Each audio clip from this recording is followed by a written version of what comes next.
Guys, कैसे हैं आप सब। आई होप आप लोग अच्छे होंगे, स्वस्थ होंगे। गाइज, आज का वीडियो हम लेके आए हैं फिजिक्स में टॉपिक व्हीटस्टोन ब्रिज के बारे में हम समझेंगे आज। तो गाइज, क्या होता है व्हीटस्टोन ब्रिज और ये ब्रिज किसके द्वारा डिस्कवर्ड किया गया, या इस ब्रिज को किस लिए बनाया गया और जो है क्यों बनाया गया, या फिर कब इस ब्रिज की खोज की गई थी। तो गाइज, आइए हम जानते हैं। व्हीटस्टोन ब्रिज की खोज इंग्लैंड के साइंटिस्ट प्रोफेसर चार्ल्स व्हीटस्टोन के द्वारा किया गया था। 1843 में इस ब्रिज की खोज की गई थी और इसलिए की गई थी कि ये ब्रिज जो है किसी रेजिस्टेंस की वैल्यू को आसानी से मेजर कर सकता है, यानी रेजिस्टेंस मेजर करने की ये ब्रिज एक महत्वपूर्ण ब्रिज है। तो गाइज, आइए हम बात करते हैं क्या होती है इसकी संरचना। इसकी हम कंस्ट्रक्शन की बात कर लेते हैं। संरचना क्या होती है। तो गाइज, ये एक चतुर्भुज के आकार की संरचना वाली ब्रिज होती है जिसमें 4 रेजिस्टेंस होते हैं। एक रेजिस्टेंस हमको ऐसा उसमें होता है जिसकी वैल्यू हमें नहीं पता होता है या जिसकी वैल्यू हमें फाइंड करनी होती है। तो गाइज, ये होती है इसकी संरचना।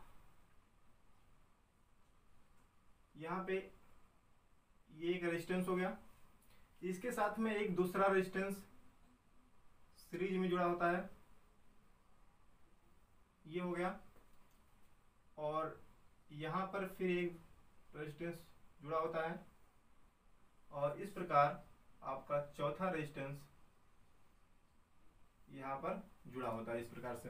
तो ये चतुर्भुज के शेप का ये ब्रिज जिसमें 4 रेजिस्टेंस आपके जोड़े गए हैं, इसके साथ में जो आपका ये डायगोनल होता है, अगर इसका हम नाम दे देते हैं कि ये पॉइंट हमारा ए है और ये पॉइंट हमारी बी है और ये वाली सी है तथा ये वाली हमारी डी पॉइंट है। अब इस बी डी वाली जो डायगोनल होती है गाइज, इसी डायगोनल में हमारा एक धारा मापी दैट इज गैल्वेनोमीटर जी एक की के साथ जुड़ी होती है, एक कुंजी के साथ जुड़ी होती है। साथ ही दूसरा जो डायगोनल होता है एसी, इस डायगोनल में बैटरी के साथ में एक दूसरी की जुड़ी होती है।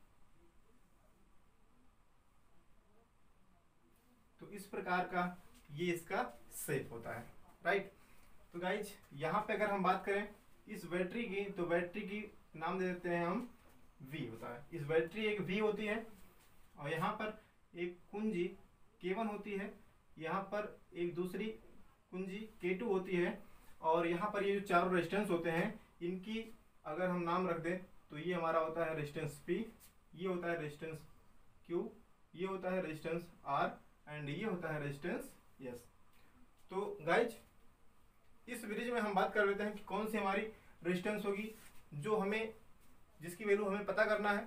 तो गाइज, सपोज कर लेते हैं कि हमारे पास ये आपकी यस वाली रेजिस्टेंस है जिसकी वैल्यू हमें फाइंड करनी है। गाइज, तो आइए, ये हो गया इसका शेप। तो आइए हम जानते हैं अब कि किस प्रकार से ये ब्रिज वर्क करती है, ये ब्रिज किस प्रकार से वर्क करती है। तो गाइज, हम वर्किंग की बात कर लेते हैं। वर्किंग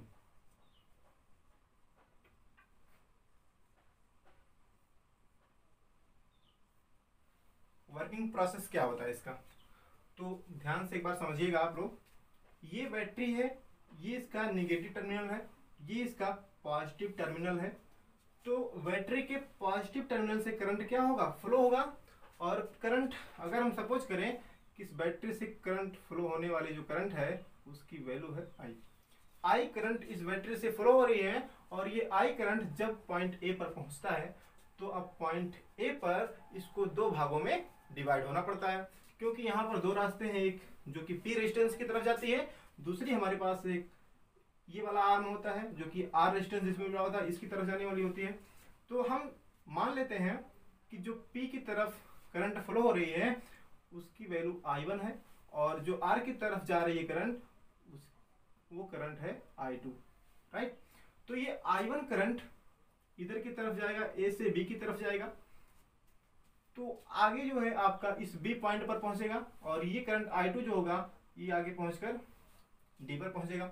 अब D से पहुंचने के बाद हम देख रहे हैं कि अब भी यहाँ पे दो रास्ते बन गए आपके, एक तो इधर जाना है करंट को और एक इधर भी जा सकता है। इसी प्रकार से B वाली करंट जो B पॉइंट पर पहुंचेगी वो भी आपकी नीचे भी जा सकती है और इधर भी जा सकती है। लेकिन इस ब्रिज की एक कंडीशन होती है, बैलेंस कंडीशन, संतुलन की अवस्था कहलाती है। कब कहलाती है संतुलन की अवस्था, यानी व्हीटस्टोन ब्रिज कब बैलेंस की कंडीशन में कही जाती है? तो बैलेंस की कंडीशन में तब कही जाती है जब B पॉइंट का पोटेंशियल D पॉइंट के पोटेंशियल से बराबर हो जाए या D पॉइंट के पोटेंशियल से इक्वल हो जाए, तो वो कंडीशन आपकी बैलेंस की कंडीशन कही जाती है। दैट इज हम ये कह सकते हैं कि इस वाले आर्म में कोई भी करंट फ्लो नहीं होता है, या फिर कह सकते हैं कि इस गैल्वेनोमीटर में कोई भी विक्षेप नहीं आता है, राइट। तो गाइज सबसे पहले हम यहाँ कुंजी K1 को प्रेस किए, करंट फ्लो हुई I, और ये करंट यहाँ से डिवाइड हुई I1 और I2 में, और हम देख रहे हैं जो पोटेंशियल A पॉइंट पर होगा क्या वही पोटेंशियल B पॉइंट पर होगा? तो आप कहेंगे नहीं सर, ऐसी बात नहीं है, क्योंकि बीच में रेजिस्टेंस P लगा हुआ है, इसलिए I1 करंट जो होगा वो आपका यहाँ पे A पॉइंट का जो पोटेंशियल होगा वो B पॉइंट के पोटेंशियल से अधिक होगा, क्योंकि रेजिस्टेंस P लगा हुआ है। तो रेजिस्टेंस से आपके पोटेंशियल ड्रॉप होगी और B पॉइंट का पोटेंशियल A से कम हो जाएगा, ठीक है। तो गाइज यहाँ पर जो भी पोटेंशियल होगा, इसी प्रकार से अगर इधर की बात कर लेंगे तो यहाँ पर भी हमारा A का पोटेंशियल D के पोटेंशियल से अधिक होगा। क्यों होगा? क्योंकि रेजिस्टेंस R है। तो गाइज हम इसको बैलेंस में लाने के लिए क्या वर्क करते हैं, क्या इसमें ऐसी व्यवस्था कर देते हैं, कैसी अरेंजमेंट हम इसमें सेट करते हैं कि हमारी जो बैलेंस, जो हमारी ब्रिज है वो बैलेंस की कंडीशन में आ जाए। तो गाइज इसके लिए होता क्या है, हमें इन चारों रेजिस्टेंस को एक ऐसी निश्चित पोजीशन पर रखनी पड़ेगी जहां से हमारा जो B पॉइंट का पोटेंशियल होगा वो D पॉइंट के पोटेंशियल से इक्वल हो जाए, राइट। तो हमें इसको कहीं इधर आसपास में रखना पड़ेगा, या किसी प्रकार से हम इनको सेट करते हैं, आगे पीछे किसी स्थान पर हम इसको रखते हैं, जिससे कि B पॉइंट का पोटेंशियल D पॉइंट के पोटेंशियल के इक्वल हो जाए। जब इक्वल हो जाती है तो ये कही जाती है कि हमारा जो व्हीटस्टोन ब्रिज है वो हमारी बैलेंस कंडीशन में आ गई है, इसके गैल्वेनोमीटर में कोई विक्षेप नहीं होगा। क्यों नहीं होगा? क्योंकि गाइज आपको भी पता है बच्चों कि B पॉइंट या D पॉइंट, जिस पॉइंट का पोटेंशियल डिफरेंस ज्यादा होगा, जैसे मान लेते हैं कि B पॉइंट का पोटेंशियल डिफरेंस ज्यादा है D से, तो हमारी करंट B से D की तरफ चलेगी। लेकिन अगर D पॉइंट का पोटेंशियल डिफरेंस ज्यादा है, यानी दोनों में पोटेंशियल डिफरेंस जब तक नहीं होगा तब तक करंट फ्लो नहीं होगी। अगर पोटेंशियल डिफरेंस सेम हो जाएगा B और D का, तो करंट फ्लो होना बंद हो जाएगी। तो गाइज हमें पता भी है कि करंट जो होता है हाई पोटेंशियल से लो पोटेंशियल की तरफ फ्लो करता है। तो हम इसको एक ऐसे सिचुएशन पर रख देंगे इन रेजिस्टेंस को, जिससे कि B और D का पोटेंशियल बराबर हो जाएगा, ठीक है, बराबर हो जाए, यानी कि ये हमारी कंडीशन जो आपकी ब्रिज की हो जाए वो बैलेंस की कंडीशन हो जाए, ठीक है। बैलेंस कंडीशन में करने के बाद ही हम इसको, इसमें अननोन रेजिस्टेंस की वैल्यू को फाइंड कर सकते हैं, राइट। तो गाइस आइए जानते हैं कि यदि आपकी ब्रिज संतुलन की अवस्था में आ गई हो, दैट इज VB की वैल्यू VD की वैल्यू के बराबर हो जाए, राइट, यानी B पॉइंट का पोटेंशियल D पॉइंट के पोटेंशियल के इक्वल हो जाए, तो यहां पे हम राइट कर सकते हैं कि VB equal to VD, right. तो अब हम A से B वाले आर्म में ओम्स लॉ को अप्लाई कर रहे हैं, ठीक है, applying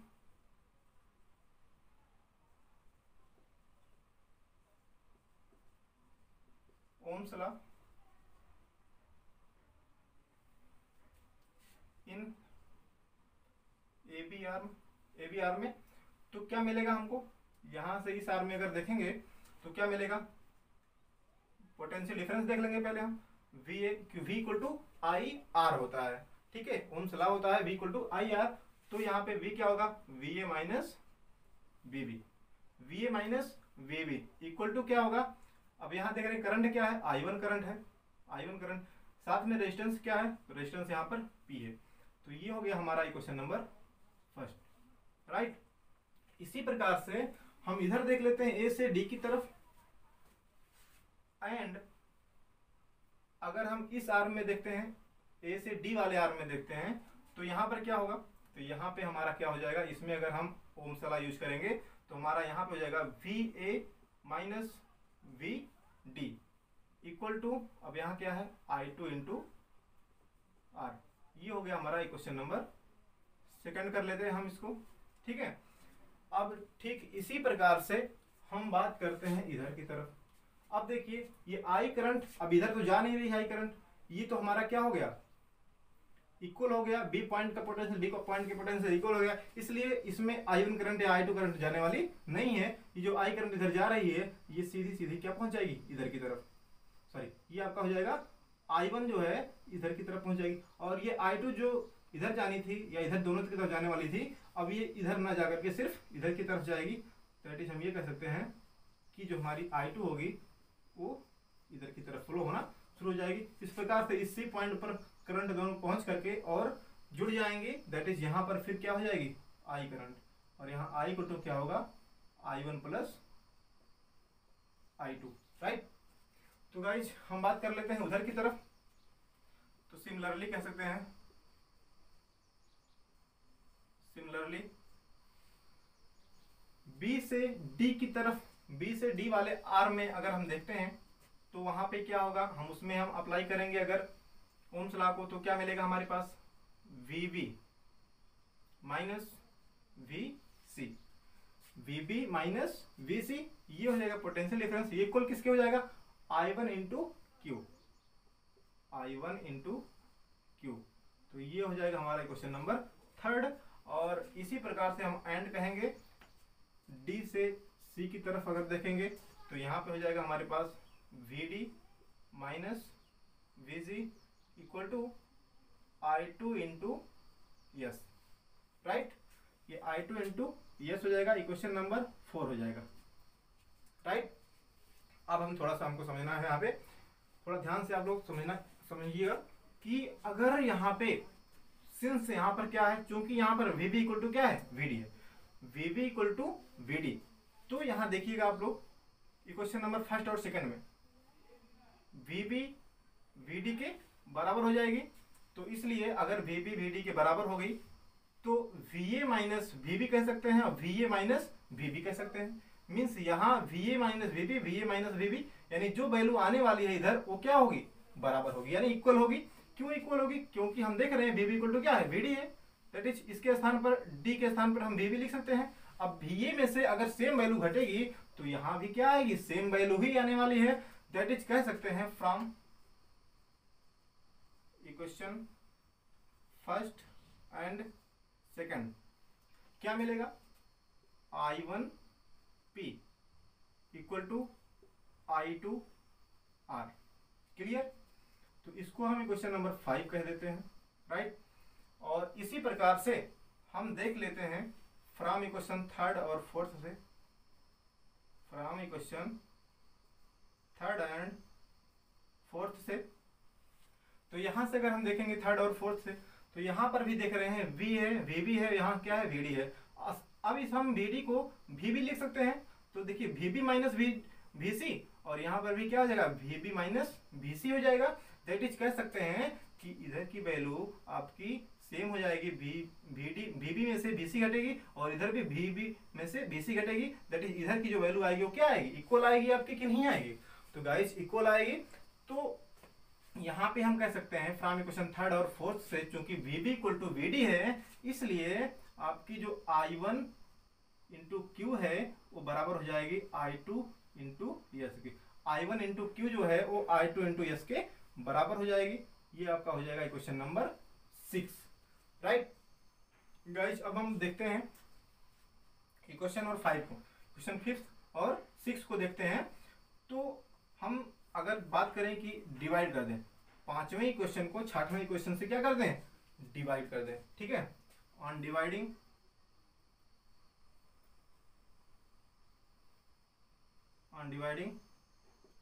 equation 5 by 6 we get, क्या प्राप्त करते हैं, अगर पांचवें को छठवें से डिवाइड कर देते हैं तो हमको क्या मिलेगा, I1 इंटू पी है equal to I1 into P upon क्या हो जाएगा, I1 इंटू क्यू, और ये बराबर किसके हो जाएगा, तो यहां बराबर में है I2 into R upon I2 into S into S है।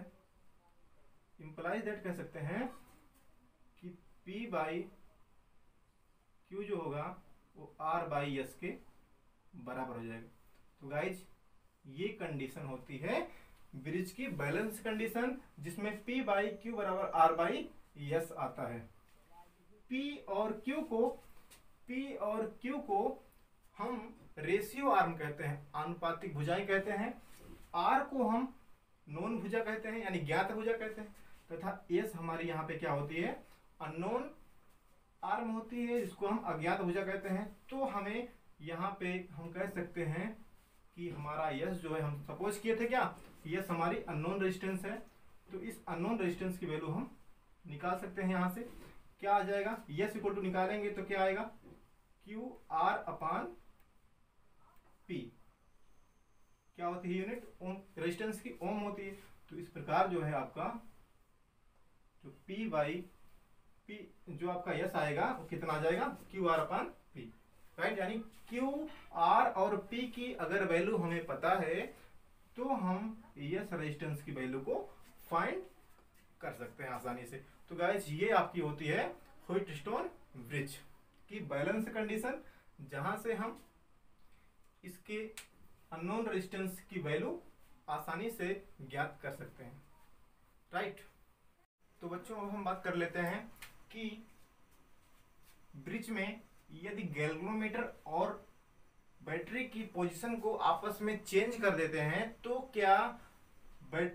क्या इस ब्रिज की बैलेंस कंडीशन पर कोई इफेक्ट पड़ता है या नहीं पड़ता है। कई बार एग्जामिनर वाइवा में पूछ लेता है, क्या व्हीटस्टोन ब्रिज में अगर हम गैल्वेनोमीटर और बैटरी की पोजीशन को आपस में इंटरचेंज कर देते हैं तो बैलेंस की कंडीशन पर क्या इफेक्ट पड़ता है।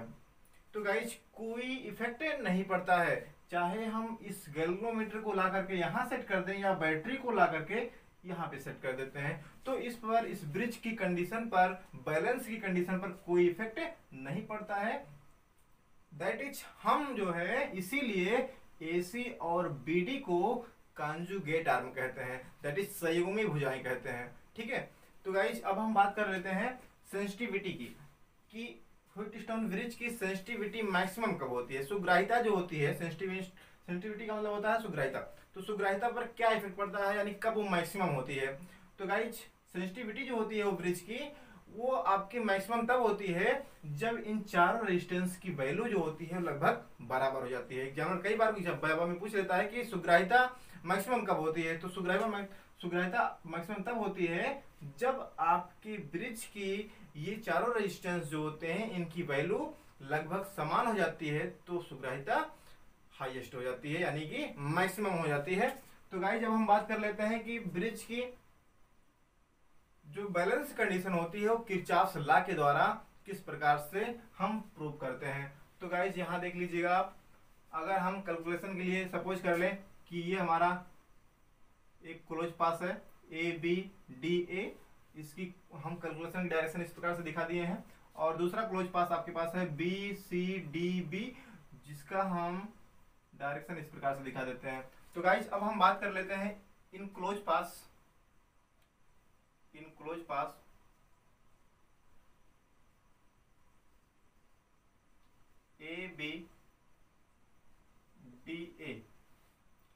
ABDA में, इस क्लोज पास में अगर हम किरचॉफ सेकंड लॉ को यूज करेंगे तो वैल्यू क्या आएगी। तो गाइस हम देखते हैं, applying Kirchhoff's second law,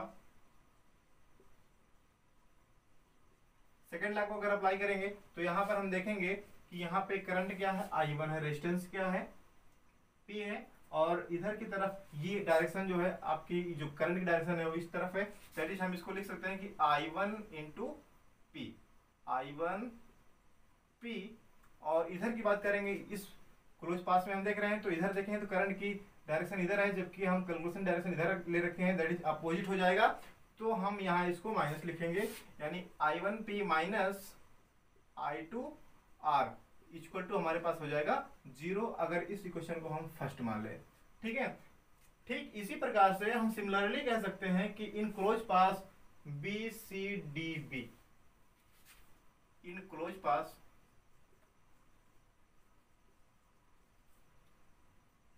BCDB, इसमें अगर हम देखते हैं तो अप्लाइंग किरचॉफ्स सेकेंड लॉ, तो यहां पे मिलेगा हमको I1Q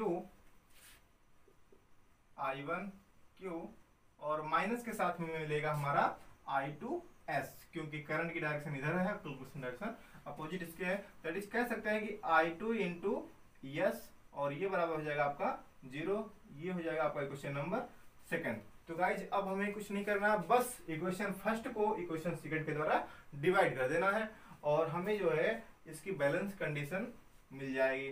तो गाइज यहां देखते हैं, on dividing equation first by second, then we get, क्या मिलता है हमें। तो यहां पे देखेंगे तो ये हो जाएगा आपका I1P अपान ये हो जाएगा I1Q, और ये इक्वल टू हो जाएगा I2R अपान I2S, राइट। क्योंकि देखिए माइनस है, इधर जाएगा तो प्लस में हो जाएगा, ये भी माइनस से प्लस हो जाएगा, दैट इज इक्वल के बराबर हो जाएगा ये। और हम यहाँ पे कह सकते हैं कि अब ये I1 से I1 कैंसिल हो जाएगा, I2 से I2 हो जाएगा, that is P upon Q equal to R upon S, right.